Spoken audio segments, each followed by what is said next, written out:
enjoy reading ghost stories alone at night? Have you ever binged an entire true crime series? Or do you ever unwind by watching horror films like The Exorcist, or reading the supernatural novels of Stephen King?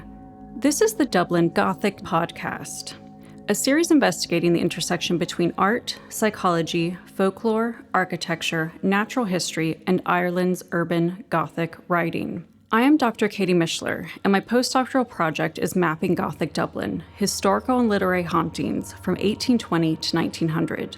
This work is funded by an Irish Research Council Enterprise Partnership grant in collaboration with MoLI and the UCD Centre for Cultural Analytics.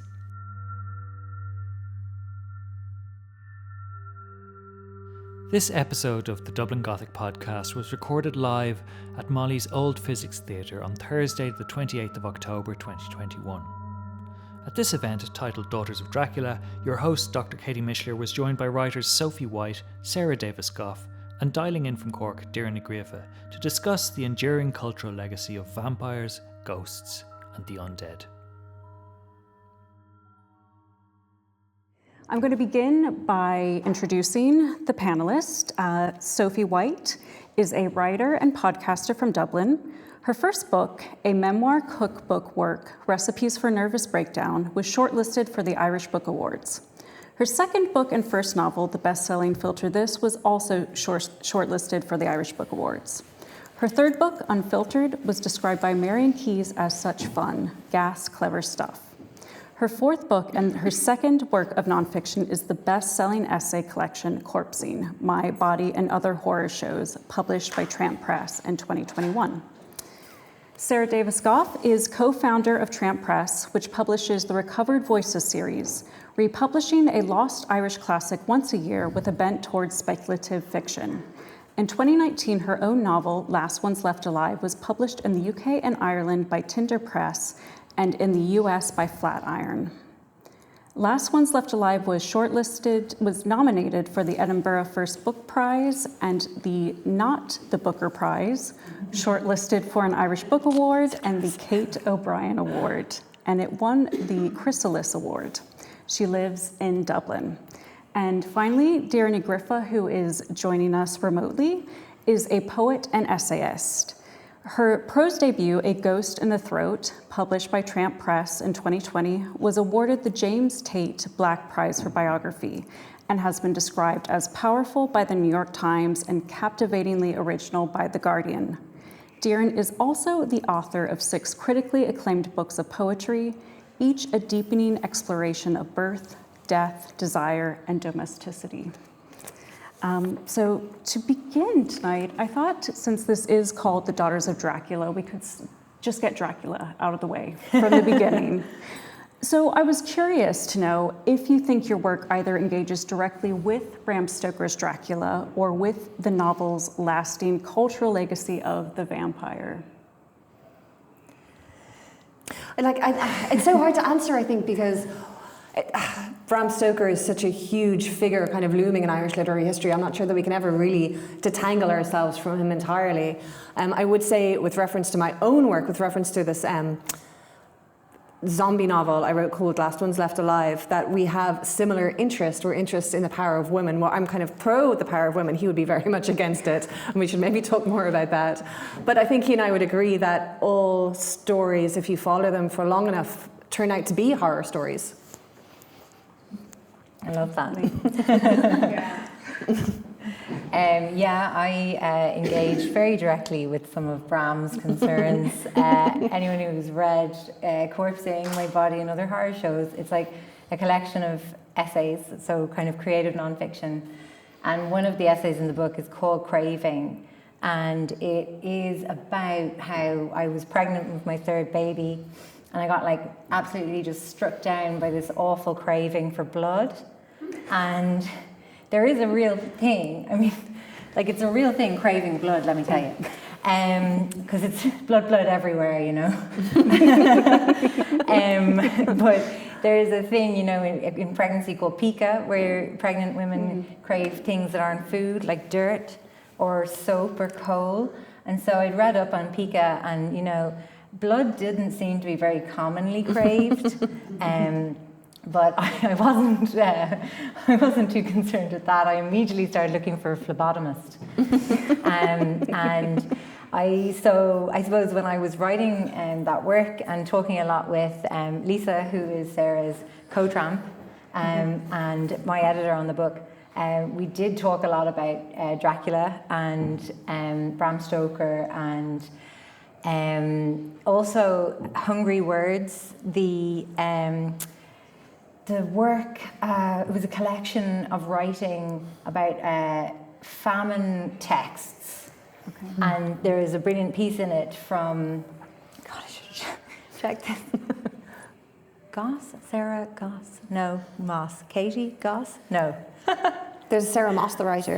No, it's not Sarah Moss. Okay. Oh, it'll come back to me. Anyway, we'll fact check it later. She wrote a wonderful piece all about how kind of Dracula is this kind of, it takes place against a kind of a famine backdrop, and the kind of sickened land of Dracula, and how London is kind of sickened after Dracula goes there in the book and things like that. Anyway, it was all very inspiring to me as I was working through this issue about this little taste I'd gotten fixated on. And I mean, in the end of craving, I didn't drink blood, but a little taste, and it wasn't very satisfying. And then I went really then all out, and I don't know, you're looking at me like, I know how this ends. It was hard to know how to end an essay about craving blood, because I suppose it was just this thing of like an impossible appetite. So I guess where I'm going with this is I'm very sympathetic to Dracula. Okay. Yeah, I think Dracula's a hero. I think Bram Stoker is the problem. Yeah. There you go.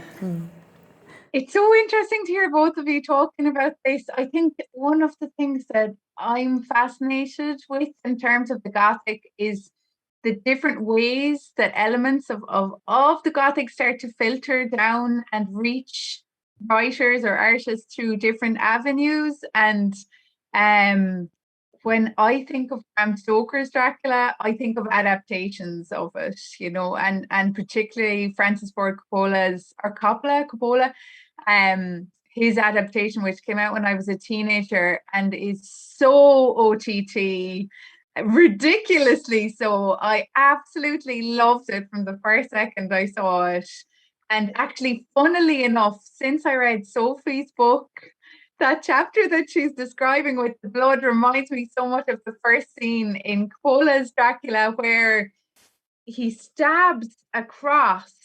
This is before he becomes a vampire in this adaptation. He stabs across and all this blood comes gushing out and like almost fills up the whole room like a bath of blood. And now when I think of that scene, I could just see like Sophie White appearing in the middle of it. Just with a cup.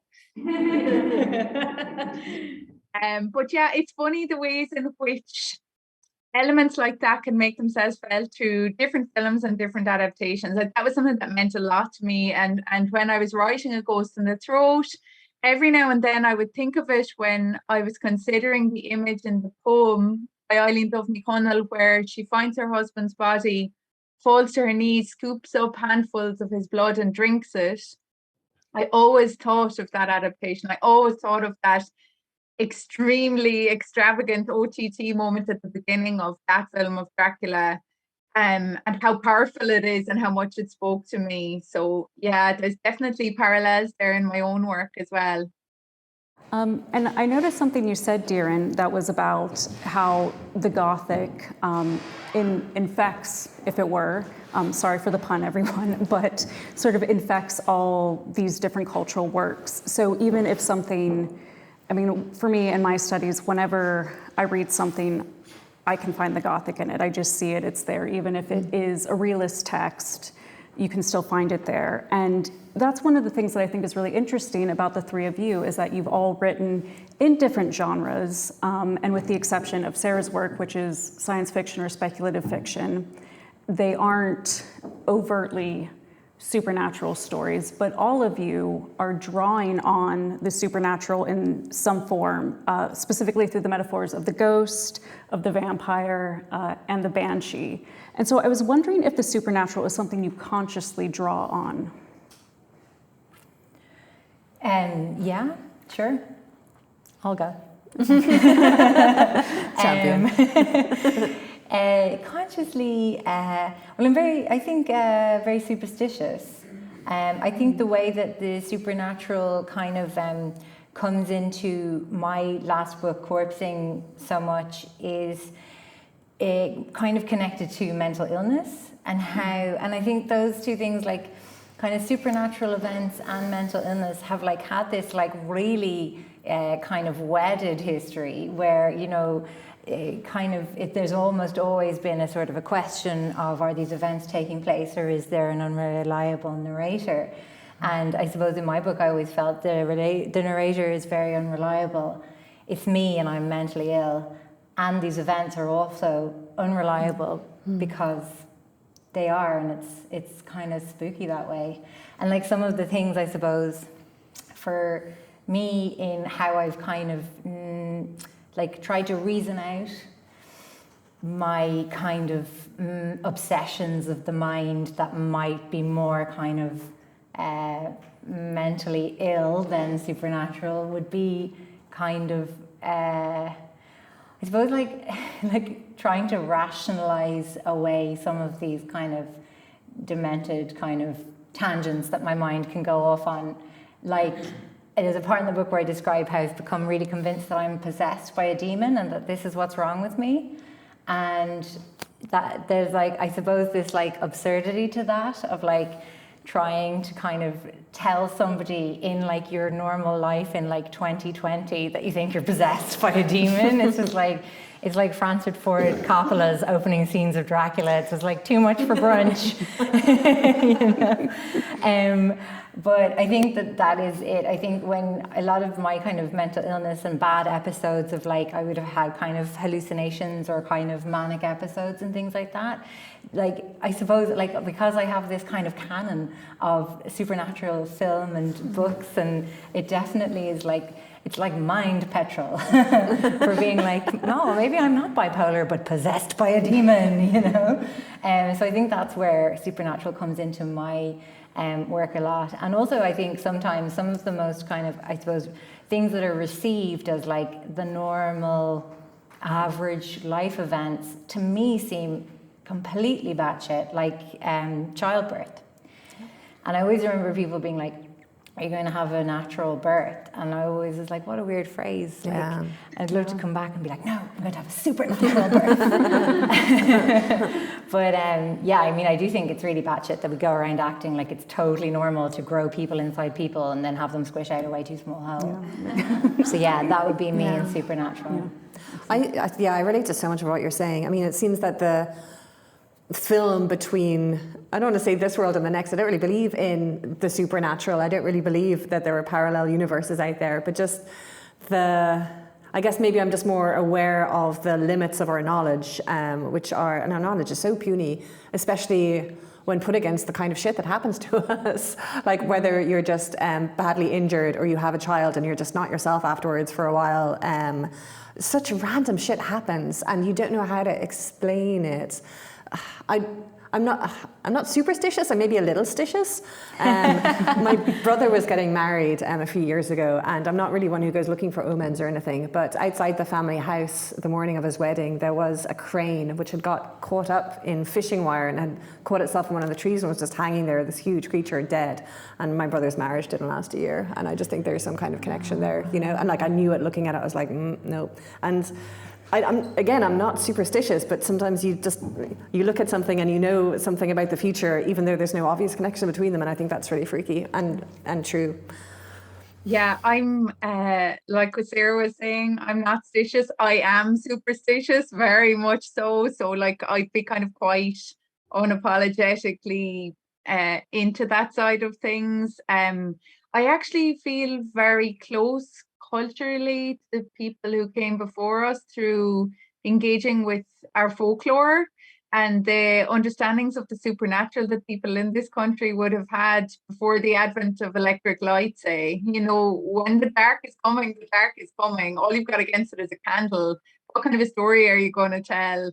And I love that we still have access to so much of that literary tradition, and that there's kind of that there's a sense of closeness that can still be activated to those people and to those stories through the archives. But I feel like there's more that we can't understand about life than that we can understand.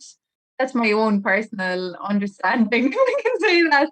And I think that anything to do with my own writing comes from some kind of greater sense of mystery and an elsewhere, and that's something that I have just come to accept, that sense of that it does feel mysterious to me. I think everyone is really different in this way and in their understandings of this element of life. For a lot of people it only comes up if there's like a death of someone close to them, say, or a great life event like that, or if they have a brush with death themselves. But it's something I've felt very close to all my life since I was a child, and it's just part of things for me. I don't kind of think about it that much, but I'd be lying if I said I wasn't consciously aware of the supernatural in my work, because yes, I am, and I'm aware of it in every part of my life. So I was wondering why you think that we are seeing an increase in books by women that engage in these themes, so engage in the occult and speculative writing and the supernatural. If you think that there is something about women's experience in particular that lends itself to these forms. I wonder about that. I don't really like to draw distinctions between male personalities and female personalities generically, because I'm not really sure that they exist. But perhaps women have been trained over the centuries to hold a more empathetic nature, perhaps more attuned to what is going on around us because we're more frequently in danger. And perhaps because of that, we become more attuned to other things too. Yeah, Sophie, what do you think? I feel like women are really like versed in gore from just, I don't know, I was 11, what age were you? Because obviously we menstruate and we are just already kind of like, blood is like just this kind of, I think, housekeeping almost for women. And I love that kind of weird collision, I guess, of those ideas that, we kind of, are just tidying away the unpleasantness for other people so that nobody's made uncomfortable, or and yes, and then I think obviously there's no gore greater than childhood. It's like cannibal holocaust in Hollis Street every day, and I find that I think there's real stoicism in women because we're very accustomed to that kind of thing. I think that as well, the whole kind of tradition of keening women and women washing the dead and women doing all that stuff. I think that's something that was unpleasant jobs they put on women maybe. And then it became mysterious jobs that the women do. And then people started getting nervous. What are they doing? And then they just started dunking us upside down in the water to see if we floated. And if we floated, we were devils, and if we drowned, well, we went to heaven because we were good women even though they drowned us. I've been researching witch trials today. But I was researching some Irish witches today, and I was had such a great time reading about the persecution of these women who their main crime was just being kind of slightly, just having a lot of husbands actually seemed to be a big one. This is Bram Stoker's issue as well. He was not keen on women behaving in any way provocatively. He was purity or the stake. That's it. Yes. And so it's interesting because I was doing a piece around kind of olden day witch trials, and then kind of I wanted to kind of draw in some contemporary witches. So I had decided Sinead O'Connor was one of our great contemporary witches. Okay. Yeah. And how that thing now we have in the culture, really, there's a bit of a moment where women are getting to rewrite how they were written by kind of media and the culture in the kind of 90s and 2000s, and obviously long before. But yeah, I kind of think that's the trajectory somewhat of why women are so connected into these things.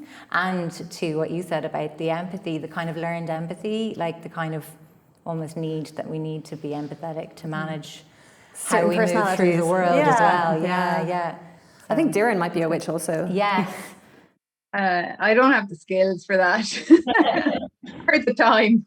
I funnily enough, like I think I agree with Sarah's first point that it's I'd be kind of reluctant to go down the line of wondering whether a particular gender is more drawn to kind of certain genres or feelings in their work than others. I mean, it's not something I've noticed women writing more about these kind of elements than others either. So I don't really know. Sorry. Another question. This one might be particularly good for you, Sophie. I was wondering why you think, in general, we're seeing an increased interest in things like true crime, ghost stories, murder mysteries, just basically anything that's kind of creepy or deals with the macabre. And I was wondering if you all enjoy any of these genres, partake in them. And Sophie, I know that in your podcast, The Creep Dive, you've created a bit of a community of people who are fascinated by things like the paranormal. Can I say that? Paranormal, the weird, and the uncanny. And do you think there's a reason why, I think we have always been fascinated with these things, but right now it seemed to really have a cultural moment. Do you think it speaks to the present moment in any sort of way? I don't know. Like, I kind of think maybe it's similar to your point about, like, are we just now getting the women writers that we would have been getting all along had it not been for, all that old mess of the patriarchy. Thank God that's over. But I don't know if it's like people now just have like way more access as well to those stories, because I remember, like, this interest isn't new for me. It's certainly not new for anyone I know, really. So, like, I have co-hosted a podcast called The Creep Dive, and we, like, our tagline is "We go deeper than any normal person has time for." And it basically came about because in researching for novels and things, I used to do a lot of procrastinating and reading of, like, just wild, weird stories. And I'd send them over to my friend and she'd send them back. And then one day I was like, oh, God, I've got to parlay this into some kind of work. Let's make a podcast so I can justify all this. And, it just was stuff that we'd always been really interested in. But I remember kind of, do you remember, like, kind of in the 90s, you'd kind of go to someone's house who had cable, and you could see, like, the odd time you get a glimpse of, like, Forensic Files or something, and, like, I'd be like to the TV, like, oh my God, it's a bad reenactment. Yes, what's happening? And, like, then when the internet came about, me and my best friend just immediately started using it for rotten.com, which is a terrible place. I don't support it. But it's a bad hole on the internet, and it raised us. And it was just, I think that there suddenly was like just this central place where you could put all these stories that were so troubling. And yeah, like the, I suppose, hitting of the mainstream with, like, I feel like they've kind of gentrified true crime now, and they've made us all feel less weird and bad for liking it because it's got, like, higher production values and stuff. But I don't know, like, I've heard people, and I think I've even kind of made this point myself, that, like, women maybe are very particularly interested in this genre because it's probably, like, depressingly enough going to pass the Bechdel test. Which everyone knows is that test that this cartoonist called Alice Bechdel came up with to decide if, like, a film was, like, not totally sexist, and it was like if there was two female characters and they spoke to each other and not about a man, and, like, I can't remember, there was, like, a few other rules, but, like, I remember being like, God, true crime's probably great on the Bechdel test.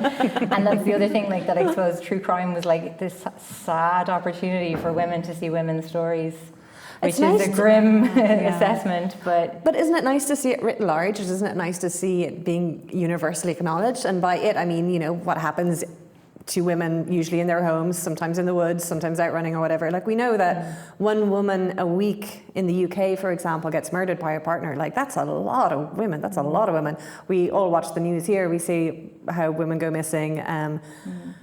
It's just, I think it's only recently that these stories are becoming more obvious to the general populace. I feel like really recently these were just kind of shoved under the carpet, and it was a domestic matter. Nobody needed to know, but we knew it was happening. And it's nice to, nice is the wrong word, it's somewhat satisfying in a dark way to have that knowledge acknowledged by the populace at large, I guess. Totally. And then also, like, the thing is, I think, like, news outlets, like, it's a very kind of heavily mediated kind of way of getting information and stuff. Yeah. And I think the biggest change is, of course, social media. But, like, here now is an engaged audience that was able to kind of demand the topics that they want to see covered and things like that. I guess, you know, there's an element of that, and then obviously there's like all the kind of grassroots sleuthing and stuff. But yeah, I do think it's kind of researching our own survival in a way, like maybe. But also it feels like being scared is like, I find really enjoyable and it moves us, like, you know. So I think that is kind of like a kind of almost dopamine release sort of with that kind of, those kind of stories. Yeah. You know, like even when Doireann said like, you know, all you have against the dark is the candlelight, I was like, oh, tell me more. What do you think, Doireann? Oh gosh, I don't know. I do think that there's an element of the folkloric in how we embrace these horrifying and really sad stories that we encounter in the news and retell them to each other and seek out facts from them, and that it is almost like an amulet, that it is almost like, you know, like you were saying, Sophie, like protecting ourselves by rehearsing the stories in some way, that there's an element of the superstitious about it. And it's just awful, isn't it? It's awful that we're in that position, that it's a behavior that's, I think, common to pretty much all of us. I've yet to encounter a woman who doesn't engage in that kind of thinking and that kind of speech anyway. You know, it seems to be something that we all share, particularly when there's something in the news that just the horror of it. The horror is very hard to look away from. Yeah, no, absolutely. A question I have that I think it relates to all of your work, but particularly I wanted to ask you about it, Sarah, is about houses. So in The Last Ones Left Alive, there's some moments where in this world that's been sort of decimated by some sort of virus or zombie apocalypse, when people go into houses, they're always seen as sort of haunted by the past, haunted by the remnants. And this is something that has played a role in Gothic and supernatural fiction. So I was wondering if, how does your work write or rewrite the domestic sphere, and if you see it as a haunted space? You know, I think I was trying more to write away from the Gothic when I was writing Last Ones Left Alive. Because I think if you think of the elements of Gothic, you've got, burdened male protagonist, very moody country landscape. And though I have a lot of landscape issues, they're sort of a more reference to Irish artists rather than any kind of Irish Gothic history. But then you do have the kind of, the usual large house, which is occupied and which feels almost like a personality in and of itself. And I was trying to write away from most of that, in that the real home for my main character, Orpin, is like wherever her mother is, essentially, and wherever her guardian is. And so her home kind of follows her wherever she goes. They live in a kind of ghost estate off the coast of Ireland that is only kind of is pretty sparingly described. Like the house is a pretty normal house. It's certainly not particularly large. To her, it doesn't feel haunted. But yeah, I mean, I really take your point that the island itself and the houses that she goes into and the schools and any buildings, they're all just so full of lives that were cut quite abruptly short, and it's very difficult she's sort of trying to piece together the past and these are the clues that she has to work with, so she's sort of preoccupied by these ghosts. So yeah, it's sort of a conundrum, isn't it? Yeah, and I can see what you mean, because I guess I was actually thinking about the ghost estate she goes to, but you're absolutely right that for her, there's what her mothers are essentially able to do for her is create a home for her amidst this just decimated, sort of empty, ghost-like landscape. Yeah, and on the one hand, I'm trying to sort of escape the distinctly domestic writing of, what people are eating and what they're wearing, and how particular, just how the furniture of a life is organized, and yet I cannot stop thinking about it. One of the authors that we republished is called Dorothy McCardle. She's an Irish sci-fi writer. She's amazing, and she is very uniquely absorbed in the domestic, and I find that so satisfying. She's talking about haircut. She's talking about exactly what people are wearing and how changes of dress can affect their mood and their feeling of power. She's talking about what people are eating and how delicious it is, and how to manage guests in a house, and I find it so absorbing, and I think that just sort of affected me in ways that I didn't really know at the time. That's great. What about you, Doireann? You have quite a few houses in A Ghost in the Throat as well. Do you see writing the domestic as a haunted space? When you write the domestic, do you see that you're engaging in kind of a Gothic tradition or a haunted tradition in any sort of way? What I find when I come to the blank page is that I'm not engaging with any tradition at a conscious level. I'm engaging with the page and with my one reader. That's always how I feel. I feel like there's one reader and that's how it works for me. It's just me and the page and there's one reader and that's it. And oftentimes it's only when I have a little distance that I start to think about things like how I'm engaging with the wider literary tradition. But then I don't know if Sophie and Sarah feel this, but like sometimes maybe every writer does. There's a sense of you create a work of literature that you have really done your best with in that often quite lonely experience of sitting down on your own and wrenching this book out of yourself. And once other readers come to it, they can very clearly see, oh, it's this genre, it's that genre, and you're kind of going like, is it? That you're almost you have such a distance yourself as the author from how other people see it that it's difficult to place it in terms of tradition.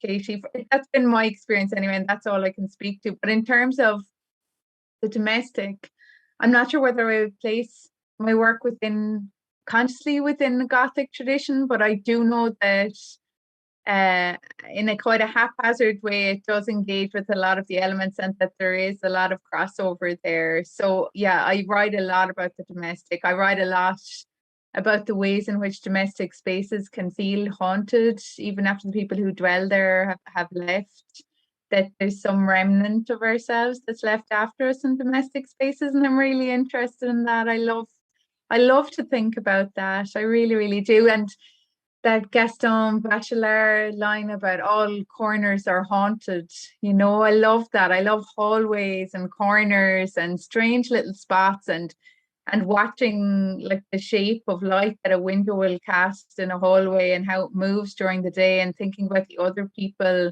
who've inhabited that house and noticed that same movement of light during a day, or the same movement of moonlight at night through a window.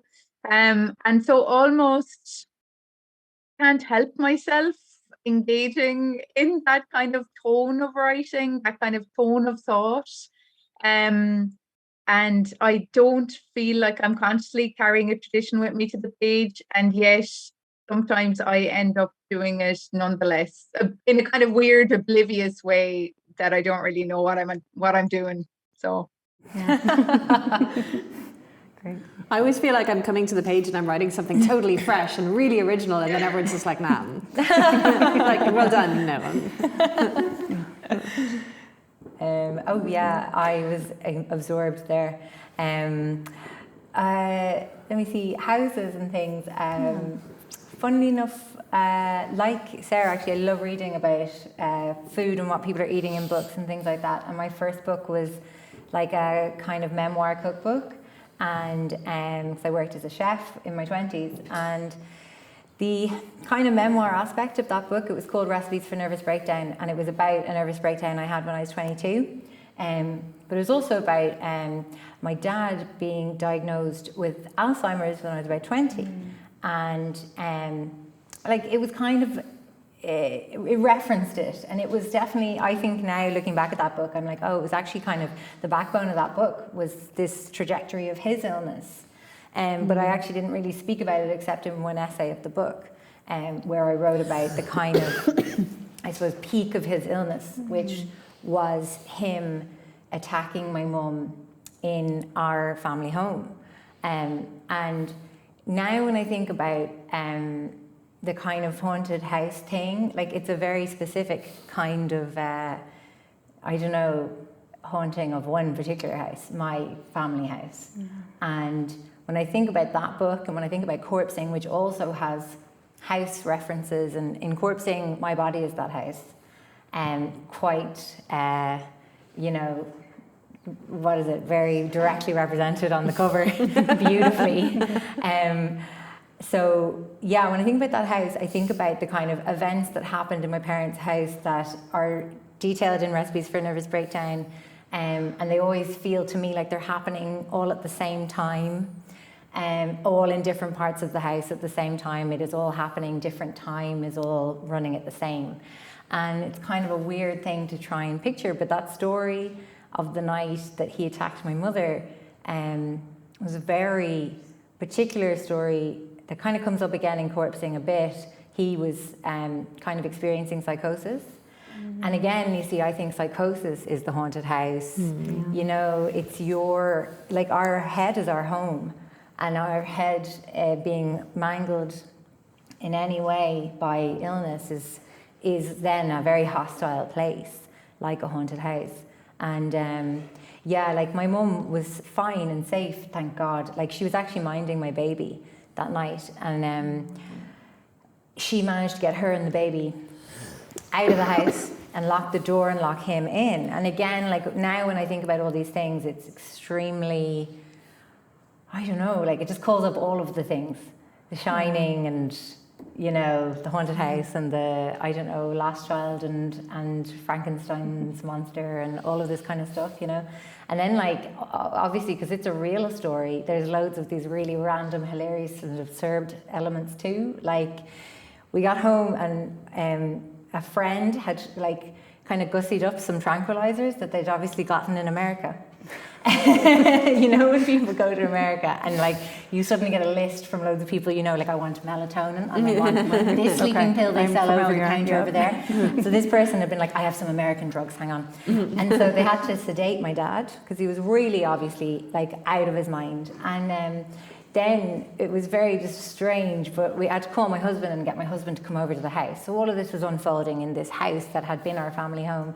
And then, like I said, the absurd and then the kind of banal all collide. And I was like,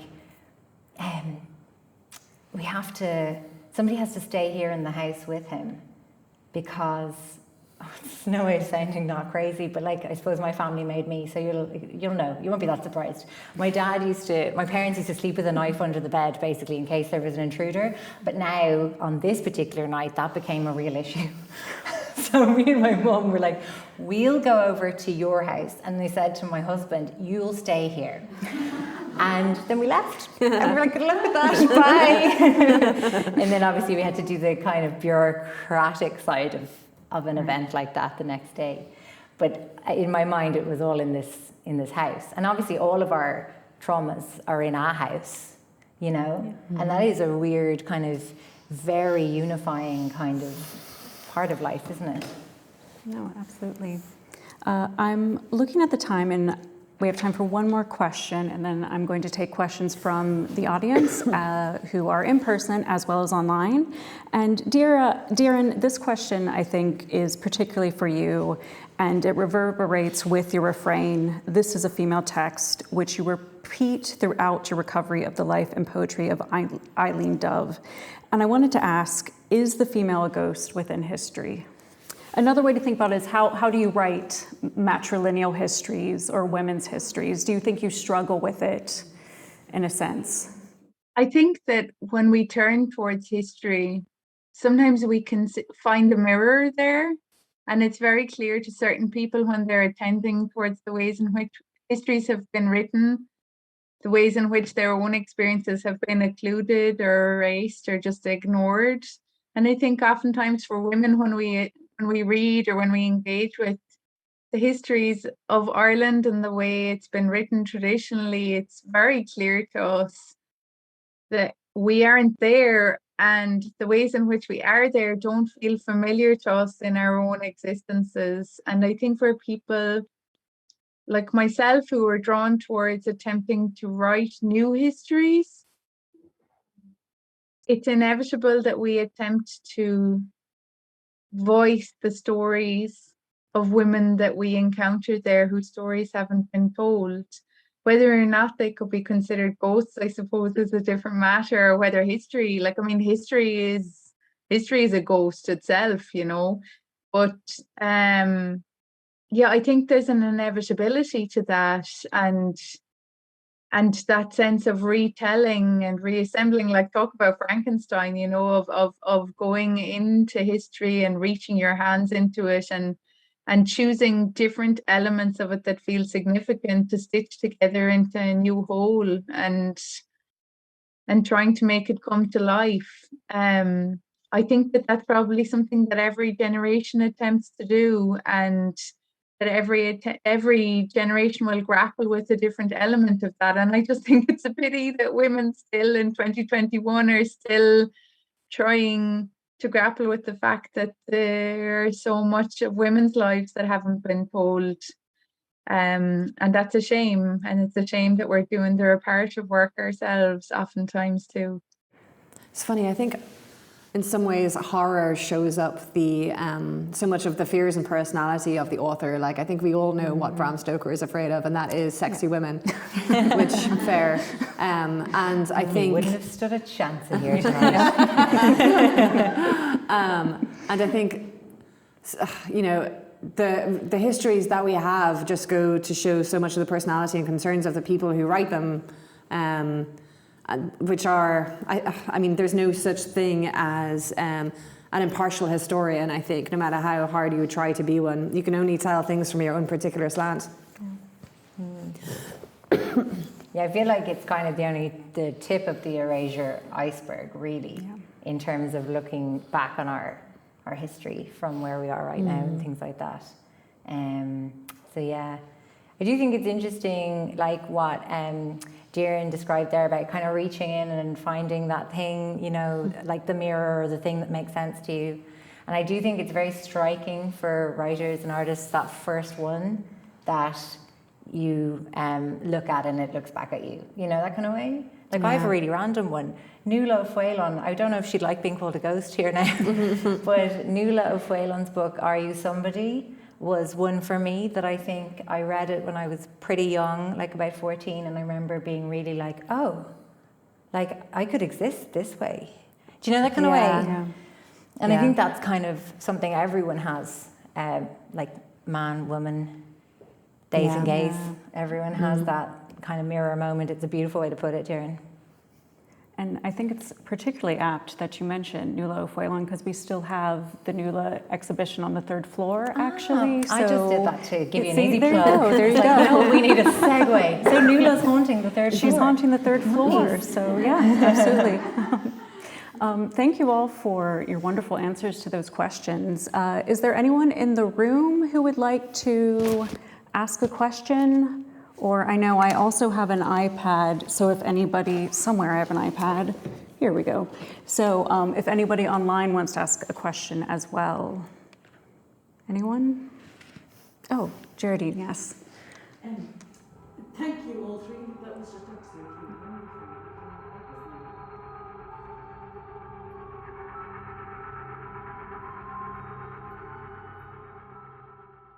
Unfortunately, I'm afraid I'm going to paraphrase it and not say it as eloquently as you did, Geraldine. But for the people online, the question is about whether prose or fiction has the possibility to heal these erasures that we're talking about in history, sort of imaginatively and creatively. Can I answer that one to begin with? Is that okay? I feel really passionately about this because I was very fortunate as a child that my parents often brought me to the library, and I was really drawn to these amazing tellings. I suppose what you call historical fiction, you know, like just that really brought history to life for me, and that brought children to life within history for me. And that was a large part of my beginnings as a person, of being fascinated with history and the lives that have been lived before us, and the different forces of history. So I really feel like fiction, and particularly fiction for children, but fiction for adults as well, is so important because it drives us, doesn't it? It drives us. It makes our hearts beat faster when you're reading a really good book that suddenly conjures history with a sense of immediacy and empathy. There's nothing like that. I'm someone who loves history, so I read history in different genres, and I read nonfiction and fiction and all kinds in terms of history. Anything on Netflix. I just watch like period pieces. I just love anything to do with history. And I feel like that's something that art and literature has to offer us that's just so deeply engaging. The fact that we can relate to and empathize with other people's lives, and that we can observe through these prisms the ways in which different forces, societally, culturally, historically, the ways in which they grappled with them, and the ways in which they tried to live despite them and alongside them. And yeah, I absolutely think that that's one of the most important roles that good literature can play for us, is allowing us the keys to unlock history. I read a book called What She Ate by a writer called Laura Shapiro, and she's a food historian, and she took 6 women. Eleanor Roosevelt was one of them, Eva Braun was one, oh God, I feel bad. Dorothy Wordsworth was one. I loved her story. But basically, Shapiro took these 6 women and she kind of like recreated them through their food and everything she knew about the food they ate. And it's such a great read, just genuinely like to come at a kind of female history through food, which is a charged kind of area for women, undeniably. And it's an absolutely brilliant book. I really recommend it. And it's great to hear what a baller Dorothy Wordsworth was. Great. Are there any other questions from the audience? I have one from online. This one's from Mary. It says, I have a question for all the panelists.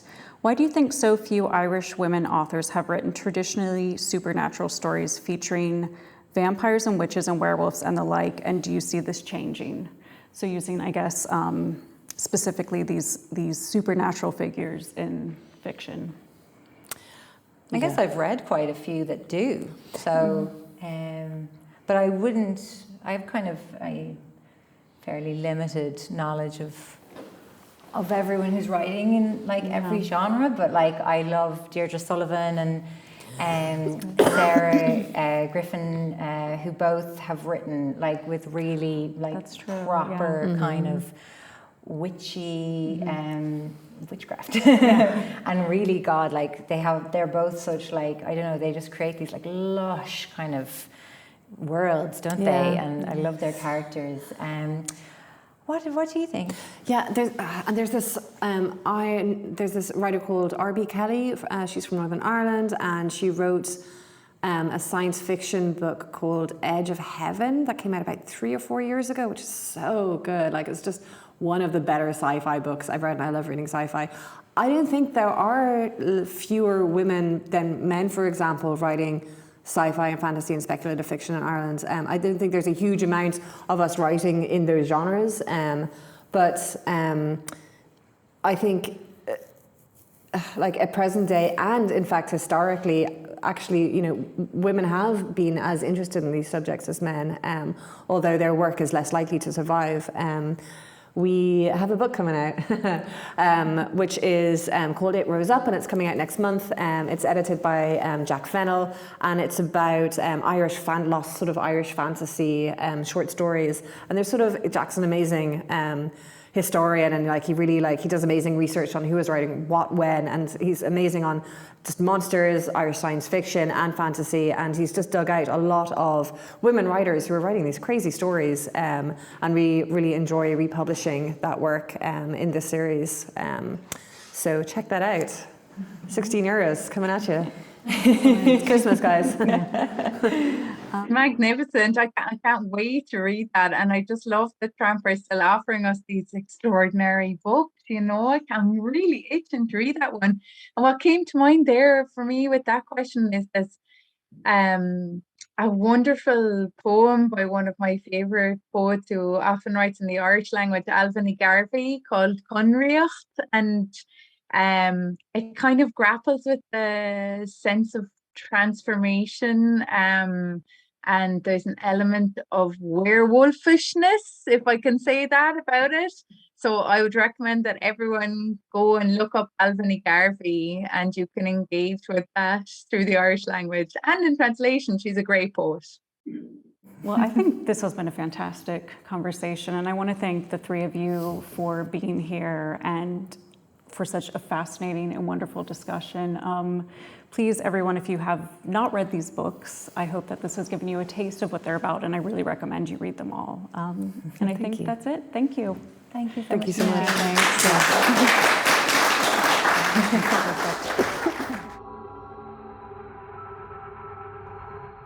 And that brings this episode of the Dublin Gothic podcast to a close. This podcast was produced by Ian Dunphy and Benedict Schlepper-Connolly, with Ian Dunphy on sound. For more from RadioMoLI, visit radio.moli.ie.